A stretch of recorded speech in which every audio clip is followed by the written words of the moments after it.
명절 때면은 제 핸드폰 주소록 예, 전체를 한번 쭉 보고 추석 명절 인사를 보냅니다. 그냥 어떨 때는 뭐 몇 마디 쓰는 것도 있었는데 그냥 아니면 이제 이모티콘 같은 거 이런 걸로 보내기도 합니다. 그 중에 한 60% 정도는 돌아옵니다. 답이. 예, 왜냐하면 사실 뭐 제가 뭐 전혀 모르는 사람이나 아니면 이 저를 나쁘게 생각하거나 아니면은 뭐 제가 뭐 수사했던 그런 사람들한테 보내진 않지 않겠습니까? 근데 이제 가끔 저는 좀 인사를 보내야 되겠다고 생각하는 사람임에도 답이 안 올 때가 있습니다. 그러면 그러려니 하고 당연히 이제 그렇게 이제 생각을 하죠. 반대 경우도 있을까요? 뜬금없이 인사가 오는 거의 없습니다. 왜냐하면은 사실 그 전에 이미 제가 번호 관련된 봇은 보내고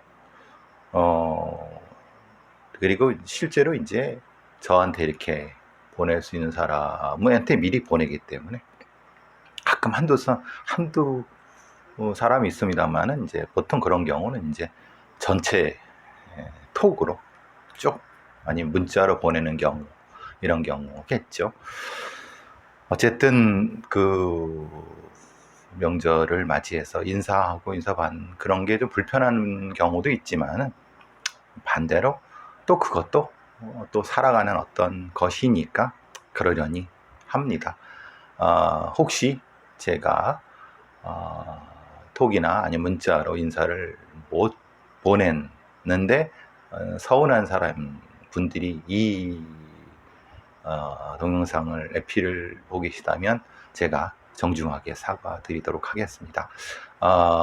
제가 부주의해서 그런 거라고 생각하시고 반대로 저한테 보내고 싶은 마음은 있지만은 뭐 그냥 그렇게 생각할까봐 하는 분도 계실 겁니다. 그건 또 그 마음도 이해하니까 또 그건 또 그거대로 또 하도록 하겠습니다. 어쨌든 인생에 무슨 정답이 있겠습니까?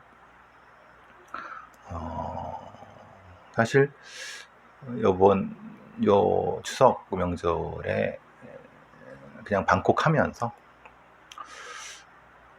고등학교 때 생각을 많이 했습니다.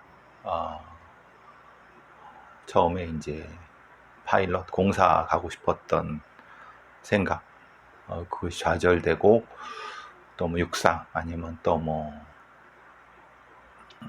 그리고 이제 그 충북대 산림학과 산지기가 되겠다는 생각, 뭐 이런 생각들 생각을 하고 나이가 정도 듣고 또 지금 이거 삶을 살면서 그런 생각은 해볼 수 있을 것 같습니다.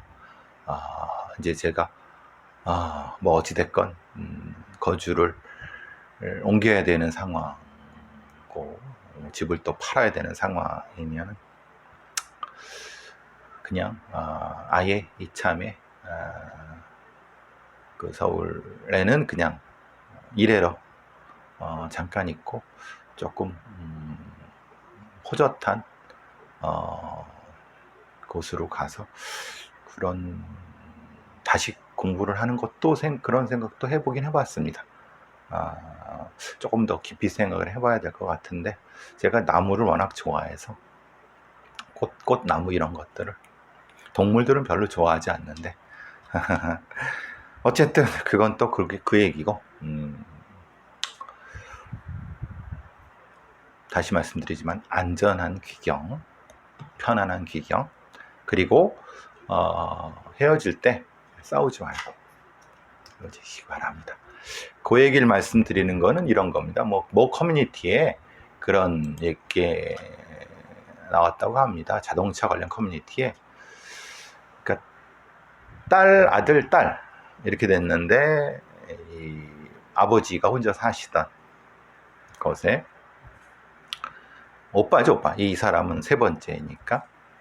그리고 이제 아버지가 돌아가시기 전에 이제 수발을 했던 언니, 첫 번째가 있었는데, 그 아파트 가격이 한 4억 정도 되나 봅니다. 요즘 뭐 4억이라고 하면요, 뭐, 딱히 뭐, 그렇게 비싼 건 아니겠죠. 뭐 시골, 좀 지방 같은 경우야, 그래 값이 있다고 하지만, 일산만 해도 작은 평수가 뭐 5억, 4억, 3억 뭐 이 정도? 어쨌든 그런데 아버지가 돌아가신 다음에 그 아버지 명의의 것을 오빠가 그냥 막 가지려고 한다. 실제로 그냥 막 거기 살던 잠깐 거주하던 언니, 첫째 딸이죠, 아버지 내쫓고 막 이런다고 하는데 실제로 이게 잘 되지 않습니다. 왜냐하면 근데 이제 잘 되지 않는다는 것과 두 가지가 겹쳐 있습니다. 왜냐하면 아버지가 돌아가셨지만은 등기는 아버지 등기로 돼 있죠. 근데 재산권을 행사하는 것은 거기 사는 사람이 누가 하지만 그냥 살고 일상적인 건 할 수 있습니다. 그런데 거기에 뭐 대출을 받거나 아니면 뭐 팔거나 이럴 수는 없죠. 왜냐면 그게 등기. 근데 이런 경우가 옛날 같은 경우 시골은 있었습니다. 왜냐하면 큰아들이 아버지가 살던데 부모가 살던데 돌아가신다고 지가 차지 않고 앉아갖고 그냥 등기 명의 변경 없이 거기서 그냥 다 일상생활을 다 나오는 소득이나 뭐 이런 것들 다 뭐 이렇게 하면서 그 나중에 한참 뒤에 이제 뭐 등기를 바꾸고 뭐 이렇게 근데 이제 이건 법적으로는 실제로 이제 여동생이나 누나가 청구를 하게 되면 협의 분할 청구라든가 이거 하게 되면 실제로 이렇게 되지 않는데 사실 이런 무지막지한 무대뽀로 이렇게 하는 인간들이 종종 있습니다. 그런 얘기가 좀 있네요. 이게 모든 거를 협의를 통해서 같이 얘기해서 그래야죠. 그죠? 자, 헬퍼라는 거를 지금 얘기가 되고 있는데 헬퍼를 아십니까? 라고 머니투데이에서 성인 실종에 대한 얘기를 쭉 하고 있어요. 이게 무슨 기획 기사로 2024 실종 리포트 머니투데이에서 5가족 이야기에서 상편, 하편 해서 상편은 1, 2, 3, 4, 5, 하편도 1, 2, 3, 4, 5라고 하는데 여러 가지 사연이 있을 수 있죠. 오랫동안 헤어져 있던 가족에 대한 얘기, 사라진 아내에 대한 얘기, 생이별한 여동생에 대한 얘기, 사실은 나간 동생에 대한 얘기, 그리고 이제 예를 들면은 그리고 여기서 이제 실종 아동, 그러니까 아출한 아이들을 노리는 울갤러 같은 놈들, 그리고 실종 경찰에 대한 이런 얘기를 합니다. 상당히 좋은 기획 기사라고 생각을 하는데 정확히 말하면 헬퍼라고 하는 것은 일종의 사회어죠. 흔히 말하는 가출한 아이들을 도와준다고 하고 성적으로 착취하는 그런 경우입니다. 과거에는 어떤 미신고 시설 같은 데서 이런 아이들을 잡아다가 가두고 착취했던 경우가 있었는데 요새는 그건 그렇게 경우는 드물고 미신고 보호라고 합니다. 가끔 근데 실종 아동들 이렇게 말하자면 이렇게 가출한 아이들을 이렇게 유도해 갖고 성착취하는 경우가 있습니다. 이걸 헬퍼 이렇게 하는 사회어죠, 사회어. 근데 이런 것도 실제로는 상당히 범죄적 현실을 연구해야 되고 그것을 연구를 통해서 실제로 이 대응책 이런 걸 해야 되는데 전혀 이런 부분에 대해서 연구가 진행되지 않고 청소년 관련된 분들만 조금 현실에 대해서 상담. 너무나도 안타깝습니다. 그러니까 직접적으로 이걸 분석해서 대응해야 될 사람들은 너무 놓고 있고, 그러니까 아이들은 더 피해가고 뭐 이렇게 되는 부분인 거죠. 어쨌든 이런 경우도 있다. 근데 이게 왜 이런 얘기를 하느냐? 아까 머니투데이의 실정 관련된 그 기획 기사 뭐 이런 실정 리포트 얘기를 하는데, 그 중에 이런 게 있습니다. 예를 들면은 이런 거죠. 이런 케이스가 있는 거죠. 뭐냐면 형과 동생 사이입니다. 이건 뭐 머니투데이에 기사가 났으니까 이건 뭐 설명해드리면은, 아버지는 이제 돌아가셨고, 어머니는 이제 해외 거처를 마련하셨고 이제 가신 겁니다. 근데 이게 무슨 의미냐? 다른 의미가 될 수 있지. 여러 가지 의미가 있을 수 있습니다. 그리고 형제 둘인 거죠. 이제 형이 이걸 챙기는데, 형은 또 이제 말하자면 일본에서 대학 생활을 하고 혼자 지냈던 것 같습니다. 지금 생각해 보세요. 아버지 돌아가시고 어머니는 외국에 갔고 본인은 일본에 있고 이러니까. 그러니까 어머니가 외국에 가셨다는 게 아마 뭐 여러 가지 굉장히 복잡한 가정사가 있을 수 있습니다. 그래서 동생을 혼자 여기서 지냈죠. 아마 미성년 때일 수 있을 것 같습니다. 그 버려졌다는 느낌이 들겠죠. 그래서 이 일본에서 알바를 하면서 그 돈을 보내고 그랬습니다. 근데 결혼 후에 이제 아마 여기 살면서, 이 당사자가 살면서 동생을 일종의 거둔 것 같습니다. 이게 거뒀다는 표현은 그런데 자기 부인도 있고 아이도 있고. 근데 이제 문제가 이겁니다. 그런데 이제 뭐 이렇게 하다가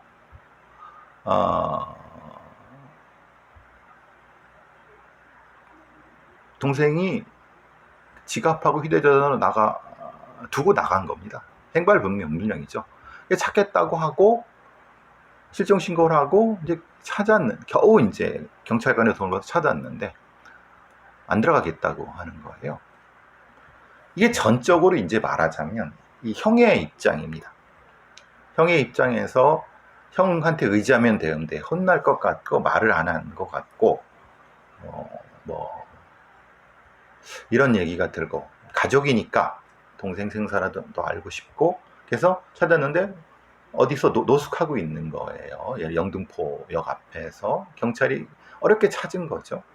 근데 동생은 뭐라고 했냐면 경찰한테 자기 행방을 알리지 말라고, 형한테.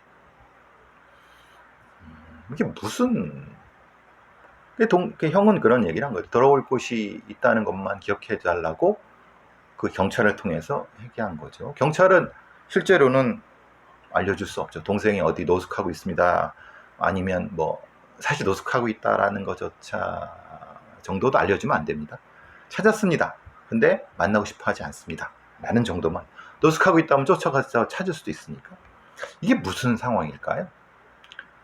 이게 아마 지금 제가 전달해 드린 거 중간중간에 무슨 일이 있었냐면, 아마도 이 동생은 아버지가 돌아가시고 어머니는 자기를 버렸고 형도 자기를 버렸고, 버린 기간이 상당히 되지만 뭐 알바한 걸 보내줬지만 실제로 그렇게 생각할 겁니다. 다시 와서 형 부부가 자기를 데리고 산다고 하지만 실제로 불편하죠.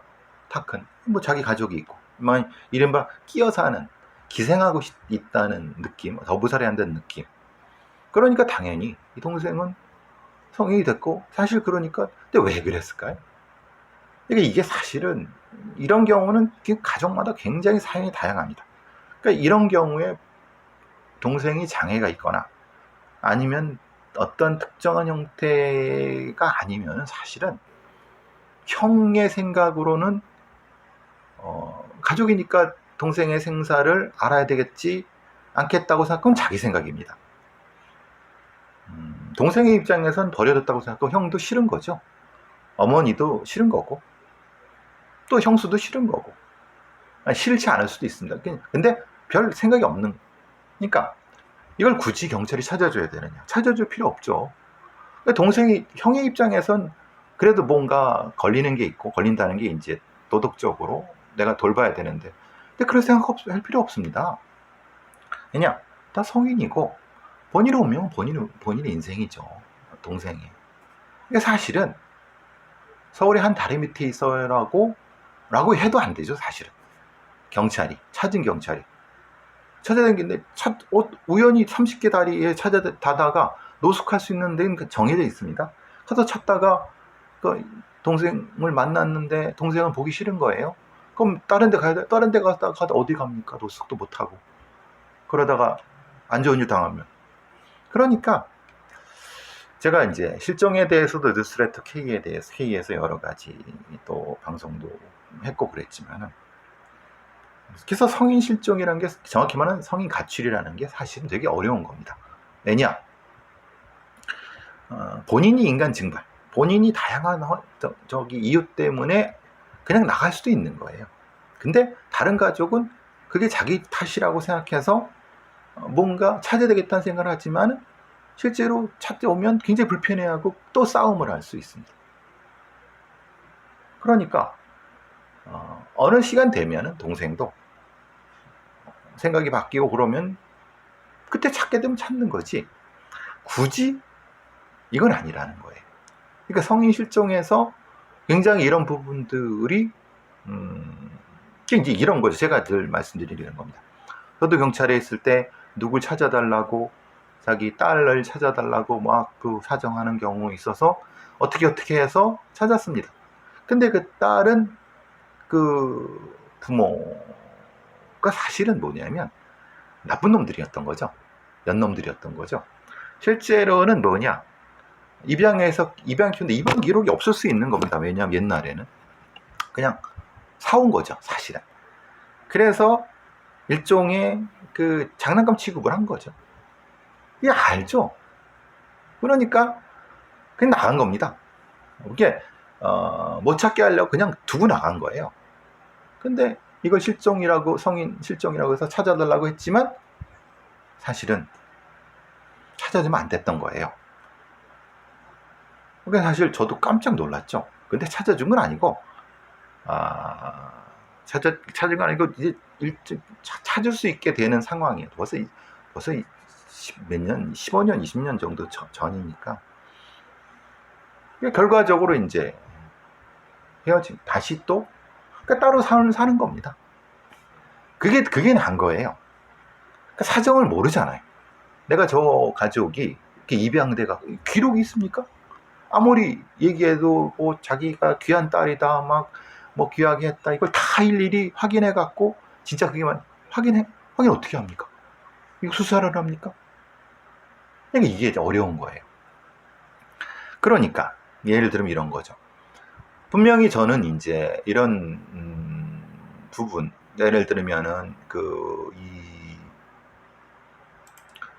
머니투데이에서 하는 이런 좋은 기획 기사들, 2024 실종 리포트, 나는 실종 경찰입니다. 한 명이라도 더 가족 품에, 굉장히 좋은 어떤 취지입니다.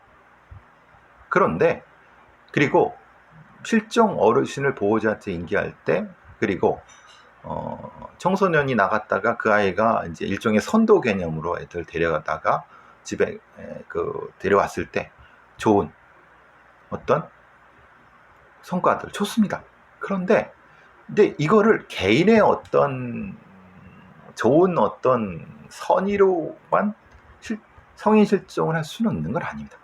명확히 구분을 해야 됩니다. 명확히 이게 강력범죄에 연관성이 있느냐, 그리고 이게 인간 증발, 흔히 말하는 자발적으로 나가고 싶어 나간 부분을 이 경찰들이 쥐들이 뭐라고 이걸 판단을 합니까? 그러니까 명확히 무엇인가 이렇게 해낸 부분도 있어요. 그건 그걸 구분을 정확히 업무적으로 평가를 해야 된다는 겁니다. 서울경찰청에 실종수사팀이 있고 그 몇 명이 있습니다. 그래서 여러 헤어진 사람들 찾아주고 여러 가지 고생했다는 걸 압니다. 사명과 보람이 있다는 것도 압니다. 제가 그거 모르는 거 아닙니다. 그런데 이거를 개인의 어떤 이 선이라든가 경찰관 개인의 어떤 거로 하면 절대 안 됩니다. 왜냐하면 그렇게 되면은 다른 지방경찰청이나 다른 어떤 공간에서의 것이 오해가 되거나 왜곡이 될 수 있습니다. 큰일 나는 거거든요. 그러니까 이거를 명확히 업무적으로 매뉴얼적으로 구분을 할 수 있을 때 우리는 한 단계 더 우리의 경찰 시스템은 성장할 수 있습니다. 제가 서울경찰청의 실종수사팀 팀원들의 고생이라든가 그들의 사명감 이런 거를 폄훼할 생각 전혀 없습니다. 충분히 그들은 그 일을 해야 되고 당연히 해야 되는 겁니다. 제가 이윤희 사건이라든가 이 돌아간 그 해이 사건이라든가 이런 부분들 그걸 해결하려고 하는 많은 경찰들의 노력이라든가 이런 거 절대 폄훼하려고 하는 거 아닙니다. 그 가족들의 아픔 이런 것들. 근데 사람의 사는 가족 상황이라든가 인간의 사라는 것은 그렇게 단순하지 않습니다.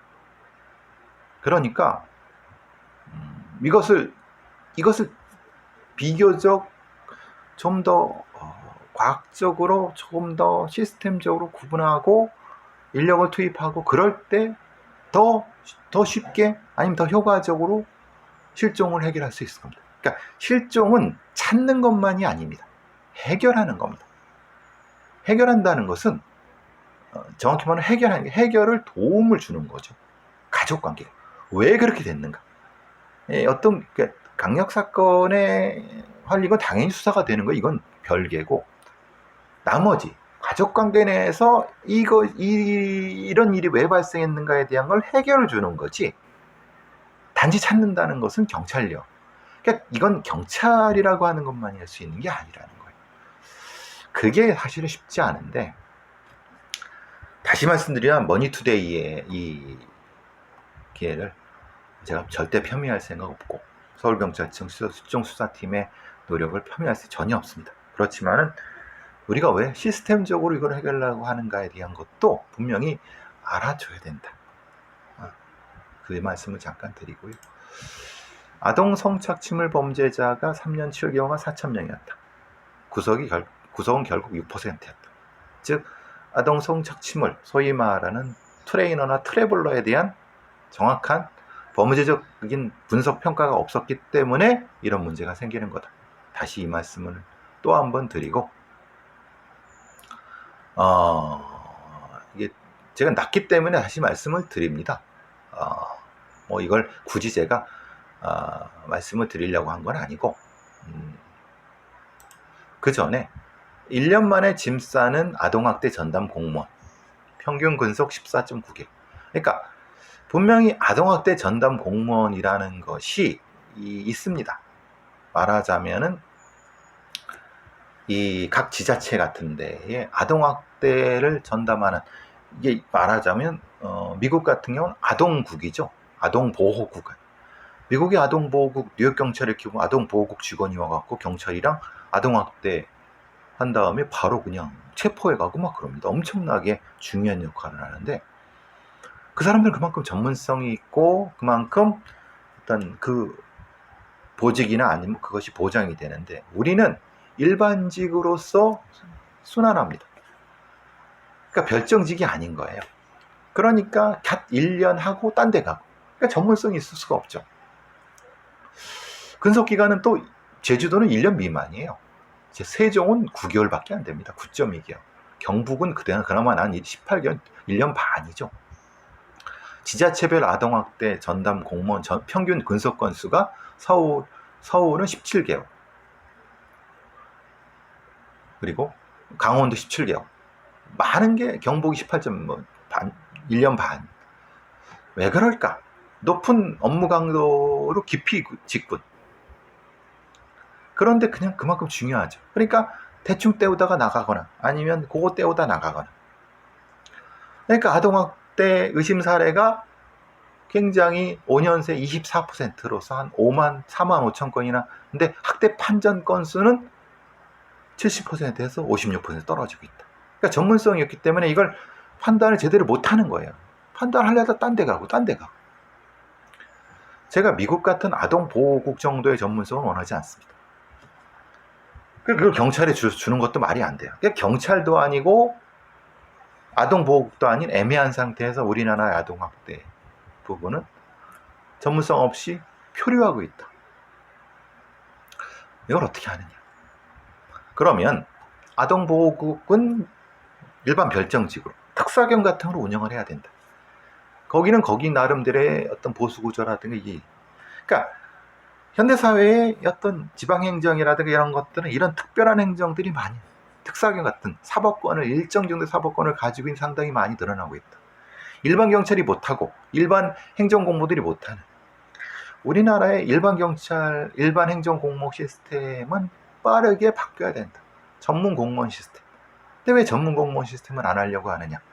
그들의 비리, 그들이 그곳에 계속 있으면서 소위 말하는 토우가 되는 것, 어떤 테크노크라트가 되는 이런 것들, 관리 감시의 문제지 그들의 문제.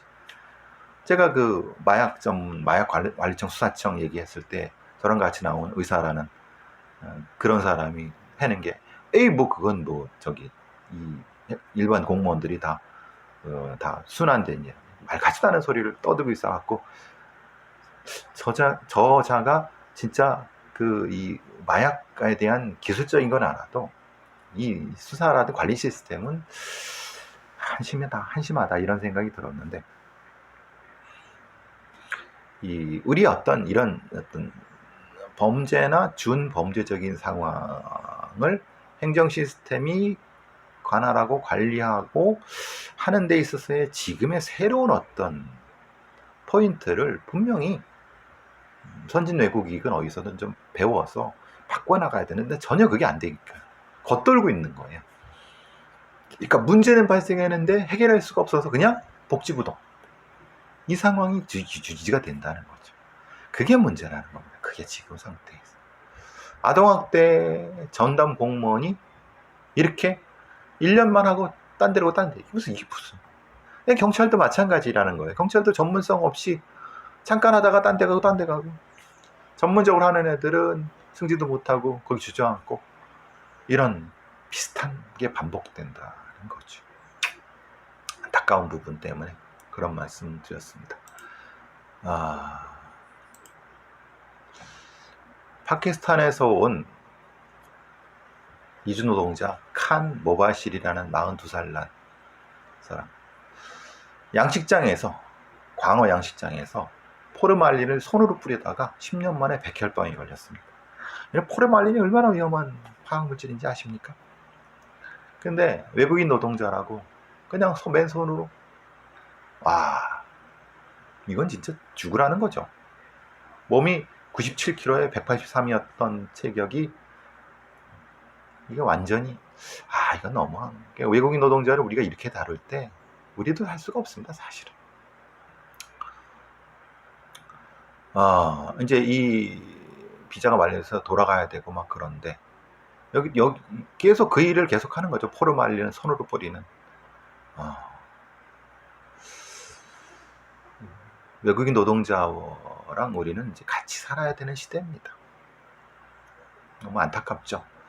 우리 사회가 이 노동 관련된 규정을 전반적으로 개선하지 않으면 산업구조라든가 이런 게 다 망가지는 거 뻔한 거 아닙니까? 어쨌든 이 칸 노동자한테 위로의 말씀을 드립니다.